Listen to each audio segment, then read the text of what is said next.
Meski UFC 311 bukan sebagai acara pembukaan di awal tahun 2025, namun di acara ini UFC mengawalinya dengan menyuguhkan beberapa pertarungan elit yang rasanya wajib untuk disaksikan. Selain ada 2 pertarungan gelar yang melibatkan 2 bintang Dagestan, 3 pertarungan lainnya juga terlihat cukup menarik untuk diikuti. Dan berikut ini review dari kelima kartu utama di acara UFC 311 yang akan digelar pada tanggal 19 Januari 2025.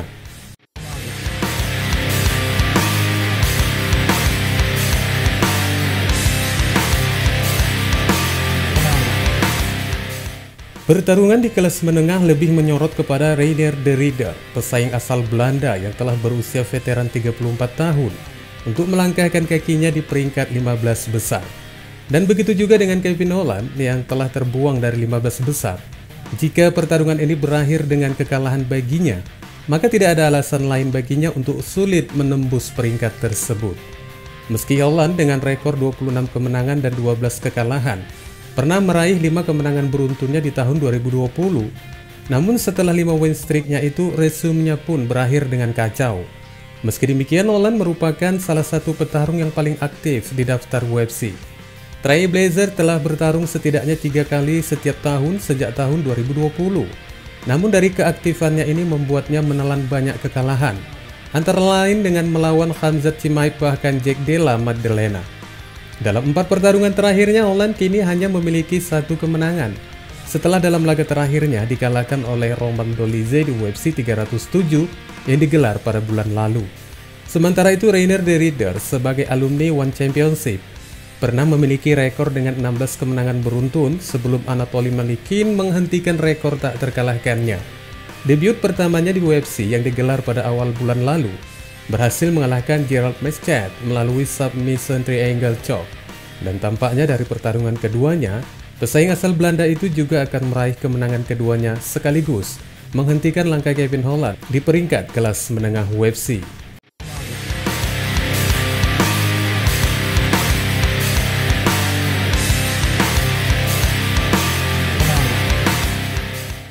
Kedua mantan juara kelas berat ringan ini akhirnya dipertemukan untuk beradu keterampilan satu sama lain.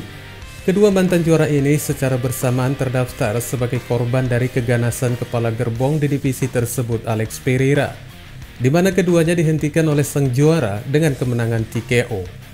Hill yang naik status sebagai juara kelas berat ringan setelah mengalahkan Glover Teixeira di UFC 283 lalu, namun setelah menjadi juara, Hill mengalami cedera yang cukup memakan waktu lama, hingga akhirnya dia terpaksa mengosongkan gelarnya sampai ke pangkuan Alex Pereira.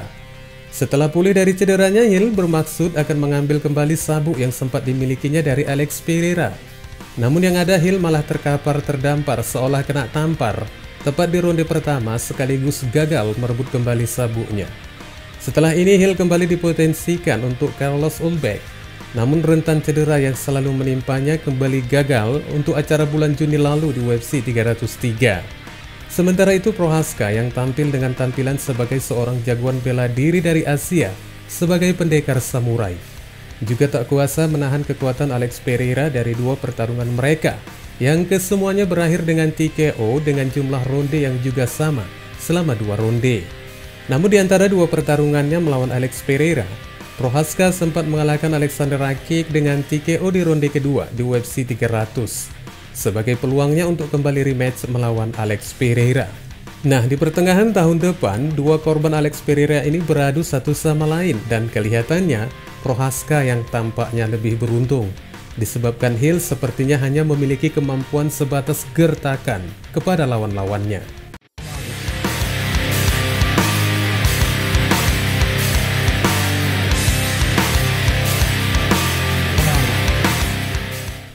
Pertarungan di kelas ringan ini juga termasuk ke dalam kategori yang paling menentukan bagi salah satu di antara mereka. Dan hal itu sepertinya akan paling menentukan bagi keutuhan rekor Beneil Dariush yang belakangan ini semakin terpuruk dari beberapa lawan yang telah dihadapinya. Sejak tahun 2018 hingga 2022, selama 4 tahun lamanya Dariush merawat 8 kemenangan beruntunnya, sebelum 2 pesaing setelahnya, Charles Oliveira dan Arman Tsarukyan, terpaksa harus menghentikan lajunya untuk menuju puncak. Kelemahan lainnya dari dua kekalahan terakhirnya tersebut dihentikan dengan cara TKO dan KO. Dan indikasi ini cukup menjanjikan performa Darius sedang menuju titik terendah. Meskipun di UFC 311, dia harus berupaya penuh untuk memulihkan namanya di saat berhadapan dengan Renato Moicano. Petarung asal Brasil ini meski masih berada di 10 besar kelas ringan, dengan Darius yang berada satu tingkat di atasnya, memiliki pencapaian yang cukup mengesankan dari 4 pertarungan terakhirnya. Dari 4 pertarungannya tersebut, 1 pertarungan yang berakhir dengan keputusan dengan 3 lainnya berakhir dengan penyelesaian. Dengan lawan yang terakhir yang berhasil dikalahkannya lewat kemenangan TKO di saat melawan Beneath Saint-Denis yang digelar pada bulan September lalu. Yang satunya memiliki 4 kemenangan beruntun dan yang satunya berada dalam 2 kekalahan beruntun. Meski demikian bukan mudah juga untuk mengatakan Beneil Darius akan melaksanakan janjinya jika kekalahan di UFC 311 mengantarkannya kepada rencana untuk pensiun dari dunia tarung MMA. Rasanya cukup adil untuk mengatakan dari potensi peraih kemenangan dari kedua pesaing di kelas ringan ini hasilnya cukup berimbang. Dan jika pun ada yang menang, paling tidak itu hanya lewat kemenangan keputusan.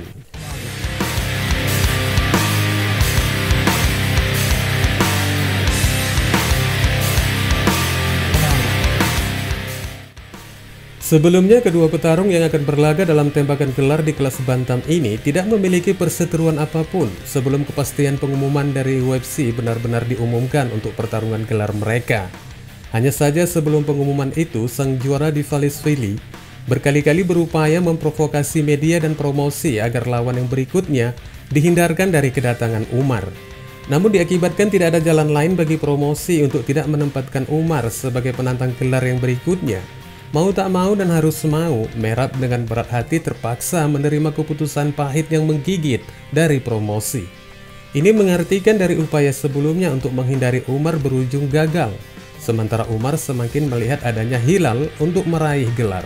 Dilihat dari bentuk kecemasan dari Dvalishvili sebelum pertarungan mereka diumumkan. Meskipun ada beberapa pihak yang mengklaim bahwa apa yang dilakukan Merab selama ini seolah menghindari Umar, merupakan satu bentuk drama untuk mengundang perhatian publik. Di luar dari itu semua, gejala pertemuan yang memanas dipastikan akan terjadi di pertarungan perebutan gelar kali ini, di mana akhirnya berujung perseteruan yang memuncak, hingga pada satu saat ketika Umar melakukan konferensi persnya. Sang juara itu tidak diperkenankan masuk ke ruangan untuk menghindari keributan di antara mereka. Nah, sang juara dengan 11 kemenangan beruntunnya, sementara Umar Nurmagomedov dengan 18 kemenangan beruntunnya dan belum terkalahkan.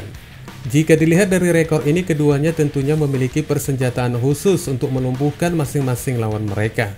Namun jika dilihat dari kelengkapan persenjataan dari kedua petarung, Umar hanya terlihat sedikit lemah dalam permainan grappling. Sementara bentuk kekuatan grappling di Dvalishvili juga tidak terlihat menawan alias sedikit bercendawan. Itu terbuktikan dari 11 kemenangan beruntun terakhirnya. Hanya satu laga yang dimenangkan di Dvalishvili dengan kemenangan TKO, dan selebihnya hanya dengan keputusan Dewan Juri. Sementara Umar, 11 kemenangan beruntunnya dari 18 rekor undefeatednya, memiliki beberapa diantaranya dengan kemenangan submission dan penyelesaian KO. Dari kemampuan keduanya, kelihatannya keberuntungan akan berpihak kepada Umar Nurmagomedov lewat satu bentuk penyelesaian untuk menjadi peraih gelar sebagai juara undisputed dengan merawat clean sheet-nya dari kekalahan hingga menuju juara kelas bantam.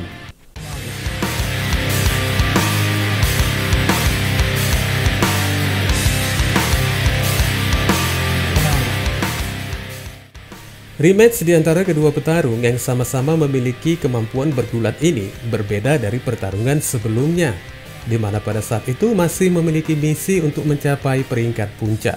Namun kali ini di UFC 311, sebagai acara bayar pertayang di kartu utama, keduanya kembali bertemu dalam perebutan gelar dengan Islam Makhachev yang lebih dulu menjabat sebagai kepala gerbong di divisi kelas ringan.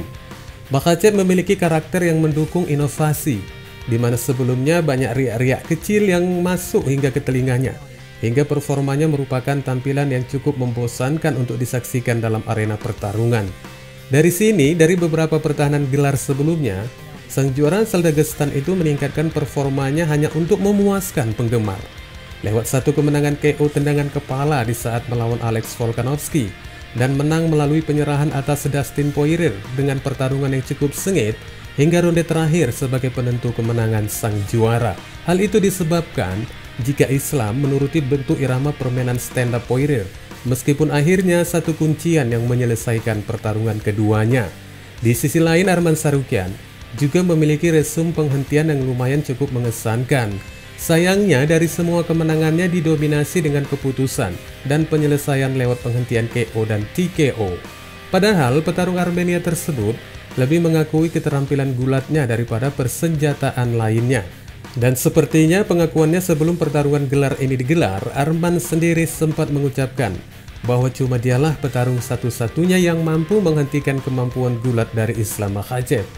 Jika Arman lebih meyakini dengan cara bergulat bisa mengalahkan Islam Makhachev, ini merupakan satu kesalahan besar baginya. Mengingat dari resume kemenangannya dari 9 kemenangannya di UFC, tidak satu pun berakhir dengan penyelesaian ground. Kelihatannya bagi Arman hingga pertarungan mereka nanti itu telah digelar, masih merasakan banyak kesulitan untuk menghentikan sang juara. Apalagi jika dia tidak mampu membawa irama permainan seperti apa yang telah dilakukan Dustin Poirier ketika berhadapan dengan Makhachev. Paling tidak pertarungan itu nantinya akan berakhir tidak sampai menghabiskan selama 5 ronde. Dari potensi ini, kemampuan Arman Sahruqian sama sekali bukan merupakan ancaman bagi sang juara. Namun jika Arman mampu membawa pertarungan itu dengan bentuk pertahanan takedown yang kuat, maka pertarungan ini kemungkinan besar akan berakhir dengan keputusan Dewan Juri yang kembali untuk sang juara Islam Makhachev. Wassalamualaikum warahmatullahi wabarakatuh.